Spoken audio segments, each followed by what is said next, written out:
is set to veto the 9/11 bill allowing the victims to sue Saudi Arabia. Now, Saudi Arabia had already made up their mind that if it do go through that, they're going to have assets that they're going to sell off to help the victims out. But they're trying to come up with some lame excuse, the reason why I need to vote this bill down, because if we go down there and do things like bomb their territory, the people of their country may be able to sue us. And why should that stop us from suing the Saudi government? The Saudis may have been implicated, may have been involved in this, and if they are, the victims of this heinous crime, this heinous, terrible attack. See, I live in New York, baby. I met the victims. I met women who grew up without their dads, grew up without their mother. Imagine growing up without your mother. Children, wives who lost their husbands who lost their wives, mothers who lost their children. They need to have vindication. They really need to do whatever they can. Of course, we can't arrest the Saudi government, and the Saudi people didn't have nothing to do with that. And I try to tell people there's a difference between your government doing something and the people doing something. The country is not involved, but the Saudi government may have been involved. And if they have been involved, they need to be reprimanded. Now, this is from CNN. It says this: President Barack Obama will veto a bill that would allow terror victims of the attack on September 11, 2001 to sue Saudi Arabia, the White House said Monday. That's still the plan, White House Press Secretary Josh Earnest said when asked if the president planned to veto the bill. He said, that's still the plan. Well, man, you need to change that plan. The White House had previously suggested Obama would not sign the bill when it first passed the Senate in May, saying it would complicate diplomatic relations. Oh, really? Let me finish reading this. Ernest defended the administration's stance against the bill, saying it is not an effective, forceful way for us to respond to terrorism. What does this got to do with you responding to terror? I digress. Sometimes I got to calm down, baby. Lawmakers are expecting to attempt to override the veto, and if successful, would mark the first time in Obama's presidency. Ernest said the bill, which passed the House unanimously on Friday, has not yet been presented to the president. Now, let me deal with this.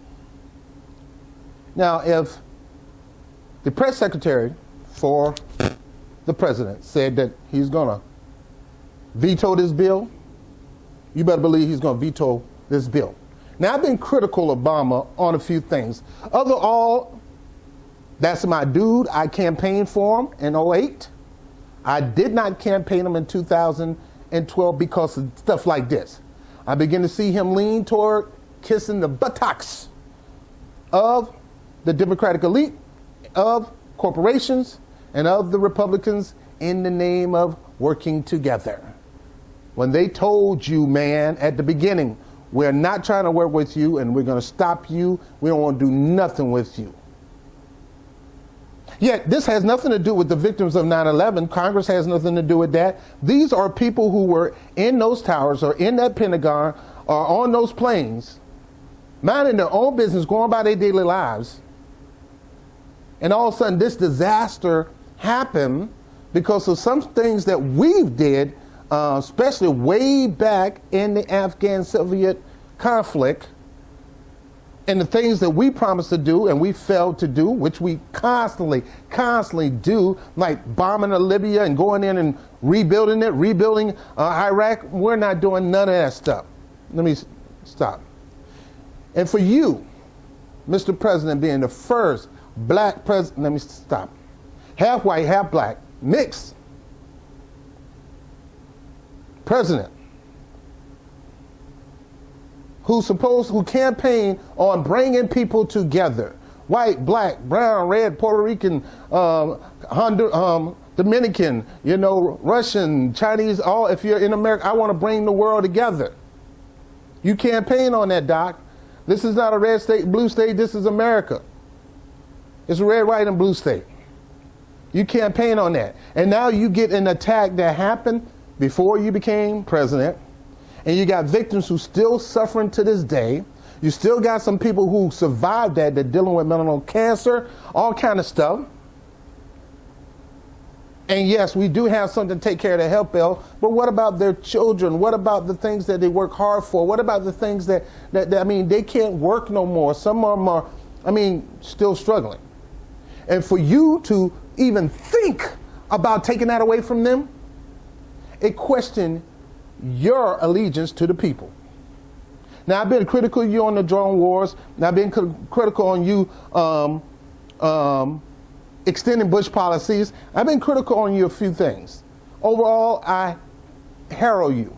You've done some things, some great things, and my hat's off to you, but it's the few things that could bring a doodle stain on your legacy, and this is one. To deny the rights of these people, these victims who are still suffering to this day, who still wake up thinking their parents are there, who still dealing with medical issues, who still can't get around, get a job, who's living, who probably had a prosperous future, probably had some big things they wanted to do with their life and they were snubbed away because of this incident. You're not going to give them the opportunity to sue the government who was possibly behind it because of diplomacy.